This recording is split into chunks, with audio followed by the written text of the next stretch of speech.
तो आइए आज मैं आपको एक ऐसे ही अचंभित कहानी सुनाऊंगा जो कि हनुमान जी की है, जो कि बहुत ही ज्यादा प्रचलित एवं रोचक भरी है। तो आप जानते हैं कि हनुमान जी की व्रत क्यों करते और इस व्रत को करने से क्या लाभ है। तो आइए जानते हैं, तथा कृपा करके चैनल को सब्सक्राइब करने का कष्ट करें ताकि ऐसे ही अचंभित एवं पौराणिक कहानियां सबसे पहले आप तक पहुंचे। धन्यवाद। तो सुनिए।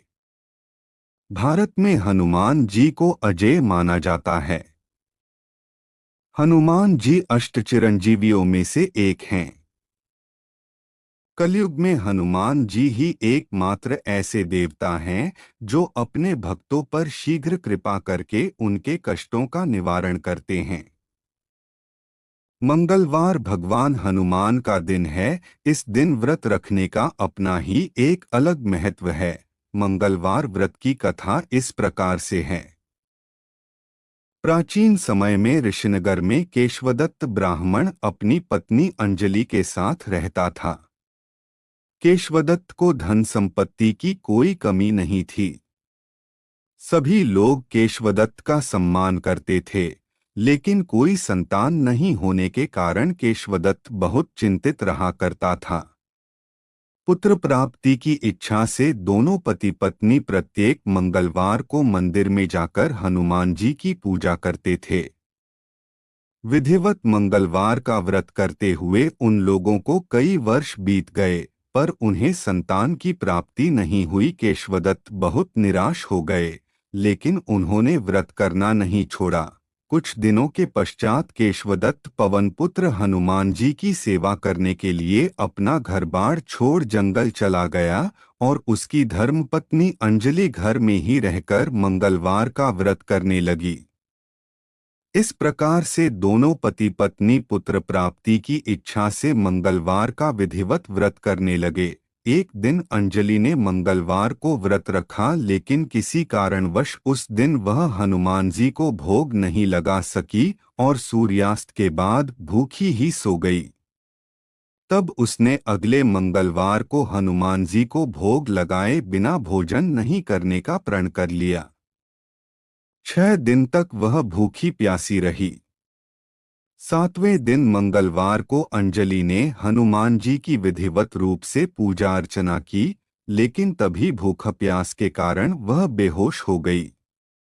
अंजलि की इस भक्ति को देखकर हनुमान जी प्रसन्न हो गए और उसे स्वप्न देते हुए कहा, उठो पुत्री, मैं तुम्हारी पूजा से प्रसन्न हूँ और तुम्हें सुंदर और सुयोग्य पुत्र होने का वर देता हूँ। यह कहकर पवनपुत्र अंतर्धान हो गए। तब तुरंत ही अंजलि ने उठकर हनुमान जी को भोग लगाया और स्वयं भी भोजन किया। हनुमान जी की अनुकंपा से कुछ महीनों के बाद अंजलि ने एक सुंदर बालक को जन्म दिया। मंगलवार को जन्म लेने के कारण उस बच्चे का नाम मंगल प्रसाद रखा गया। कुछ दिनों के बाद केशवदत्त भी घर लौट आया। उसने मंगल को देखा तो अंजलि से पूछा, यह सुंदर बच्चा किसका है? अंजलि ने खुश होते हुए हनुमान जी के दर्शन देने और पुत्र प्राप्त होने का वरदान देने की सारी कथा सुना दी। लेकिन केशवदत्त को उसकी बातों पर विश्वास नहीं हुआ। उसके मन में यह कलुषित विचार आ गया कि अंजलि ने उसके साथ विश्वासघात किया है और अपने पापों को छिपाने के लिए झूठ बोल रही है। केशवदत्त ने उस बच्चे को मार डालने की योजना बनाई। एक दिन केशवदत्त स्नान करने के लिए कुएं पर गया। मंगल भी उसके साथ था। केशवदत्त ने मौका देखकर मंगल को कुएं में फेंक दिया और घर आकर बहाना बना दिया कि मंगल तो कुएं पर मेरे पास पहुंचा ही नहीं। केशवदत्त के इतने कहने के ठीक बाद मंगल दौड़ता हुआ घर लौट आया। केशवदत्त मंगल को देखकर बुरी तरह हैरान हो उठा। उसी रात हनुमान जी ने केशवदत्त को स्वप्न में दर्शन देते हुए कहा, तुम दोनों के मंगलवार के व्रत करने से प्रसन्न होकर पुत्र जन्म का वर मैंने प्रदान किया था।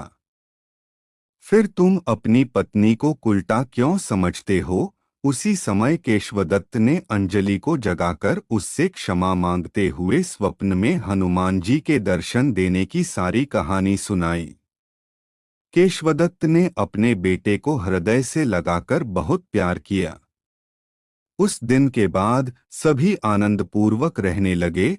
मंगलवार का विधिवत व्रत करने से केशवदत्त और उनके परिवार के सभी कष्ट दूर हो गए। इस तरह जो स्त्री पुरुष विधिवत रूप से मंगलवार के दिन व्रत रखते हैं और व्रत कथा सुनते हैं, अंजनी पुत्र हनुमान जी उनके सभी कष्टों को दूर करते हुए उनके घर में धन संपत्ति का भंडार भर देते हैं और शरीर के सभी रक्त विकार के रोग भी नष्ट हो जाते हैं। यदि शनि की 7.5 हो तो उस प्रभाव को कम करने हेतु हनुमान की पूजा करते हैं। यह विधि इस प्रकार है। एक कटोरी में तेल लें व उसमें काली उड़द के 14 दाने डालकर उस तेल में अपना चेहरा देखें। उसके उपरांत यह तेल हनुमान को चढ़ाए। जो व्यक्ति बीमारी के कारण हनुमान मंदिर नहीं जा सकता, वह भी इस पद्धतिनुसार हनुमान की पूजा कर सकता है। खरा तेली शनिवार के दिन तेल नहीं बेचता, क्योंकि जिस शक्ति के कष्ट से छुटकारा पाने के लिए कोई मनुष्य हनुमान पर तेल चढ़ाता है, संभवत वह शक्ति तेली को भी कष्ट दे सकती है। इसलिए हनुमान मंदिर के बाहर बैठे तेल बेचने वालों से तेल न खरीदकर घर से ही तेल ले जाकर चढ़ाए। ऐसी ही अच्छी कहानी देखने के लिए हमारे चैनल को सब्सक्राइब करें तथा बेल आइकन को दबाएं ताकि नई कहानी आप तक सबसे पहले पहुंचे। धन्यवाद।